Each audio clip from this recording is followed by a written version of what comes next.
کہتے ہیں واہ ہوا ما فی ہی سببانی، پہلے اتنی کی ترکیب کرتے ہیں، واو استنافیہ کہہ لیں، ہوا یہ ضمیر ہے اور یہ مبتدا ہے، ما اس کو آپ ما موصوفہ بنا لیں، موصولہ کی بجائے موصوفہ بنا لیں، اور اس کے بعد کیا ہے فی ہی سببانی، اور ما موصولہ بنائے یا موصوفہ بنائے دونوں صورتوں میں اس کے بعد ایک جملہ ہوگا، صلہ ہوگا، فی ہی سببانی۔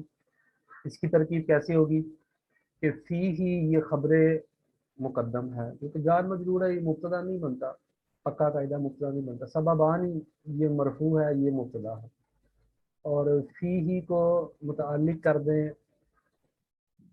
ثابتان کے، اس کے متعلق کر کے یہ خبر بن جائے گی سببانی، اس کا مبتدا خبر مل کر پھر یہ اس کے لیے کیا بن جائے گی، جملہ اسمیہ ہو کر صفت بن جائے گی، ما موصوفہ کے لیے موصوف صفت مل کر یہ خبر بن جائے گی۔ ترجمہ یہ ہے کہ وہ جس میں دو سبب ہیں۔ اس کے بعد ہے او واحد منہا یقوم مقامہما، آگے یہ بھی عبارت ہے، یہ عطف ڈال رہا ہے او کے ساتھ، دو ہو یا، اب واحد اس کی ترکیب کیسے ہوگی، واحد یہ صفت اول بنے گا، موصوف اس کا مقدر ہے، یعنی یہاں پر سبب موصوف نکالیں گے، سبب موصوف مقدر نکالیں گے، واحد اس کی صفت اول ہے، منہا یہ ثابت ان کے متعلق ہو کر یہ صفت ثانی بنے گی اس سبب و موصوف کی، یقوم مقامہما یہ جملہ فعلیہ پورا حل ہو کر یہ صفت ثالث بنے گا سبب الموصوف کی۔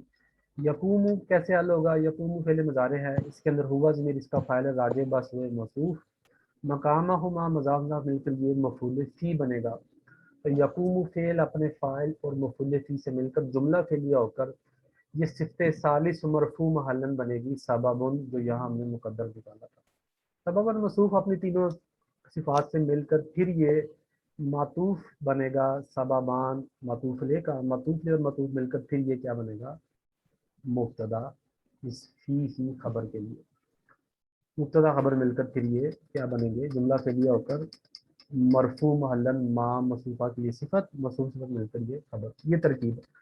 اس پر کسی ساتھی کا سوال ہے تو وہ کر سکتا ہے۔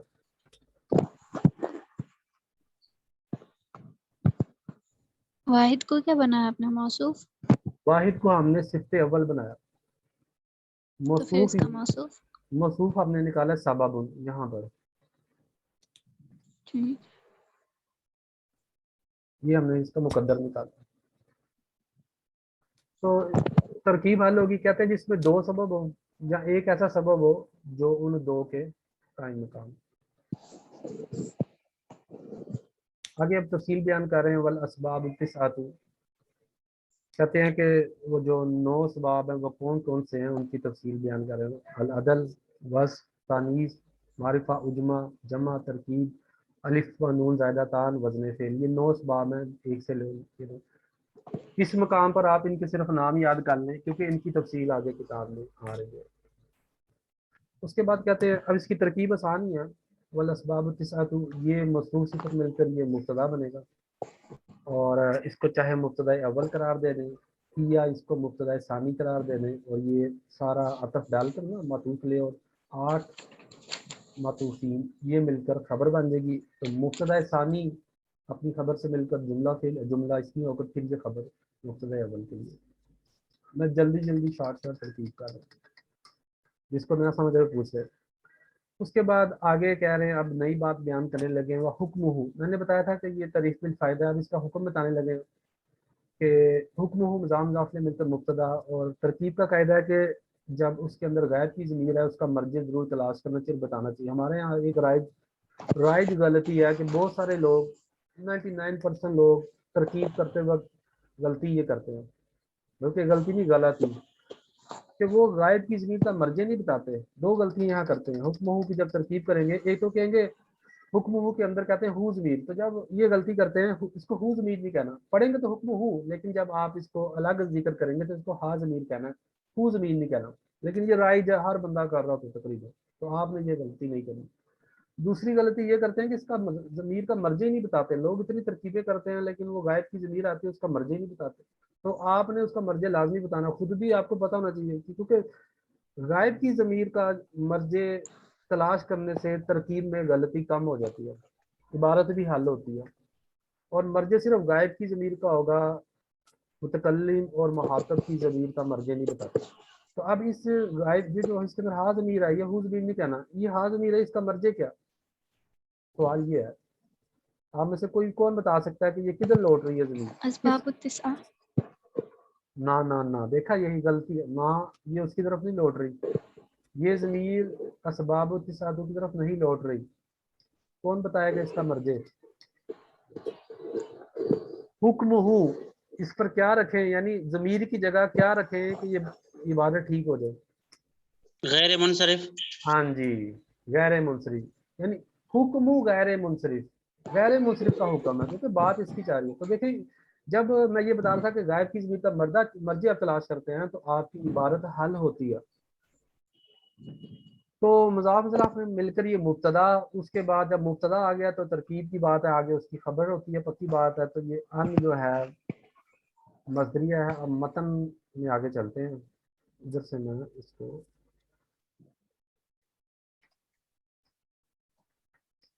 آج ہم تھوڑا سا ہی پڑھیں گے۔ طریقہ کار یہ ہوگا کہ میرے ہاتھ میں ٹارگٹ تھا کہ یہ غیر منصرف سے لے کر یہ 3 جو لائنیں ہیں یہ، اور آگے والی یہاں تک، بس باقی پھر انشاءاللہ تھوڑا بھی ہے تو چلے گا۔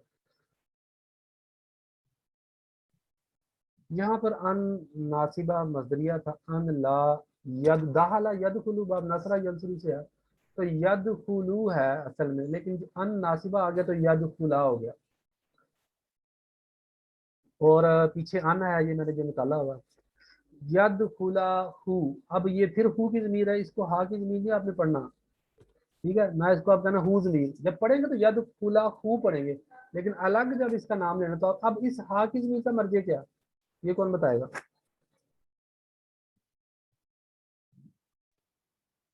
اس کی غیر بات، منصرف بھی۔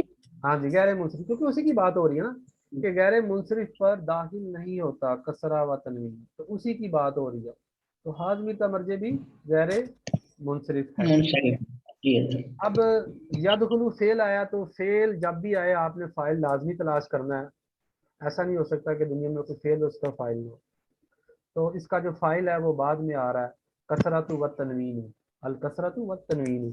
یہاں پر ایک سوال ہوگا کہ یہ الکثرت گول تا تانیث کی ہے، فاعل مؤنث کا ہے، تو یہاں پر فعل تو مذکر کا آ رہا ہے، یہ بھی ایک سوال ذہن میں جی جی ہونا تو یہ تدخلو آتا نا، یدخلو تدخلو مؤنث کا صیغہ آتا، جبکہ فاعل جی جی مؤنث ہے، ٹھیک، اور فاعل بھی کس طرح آ رہا ہے، الکثرت و تنوین، دو چیزیں مل کے آ رہی ہیں۔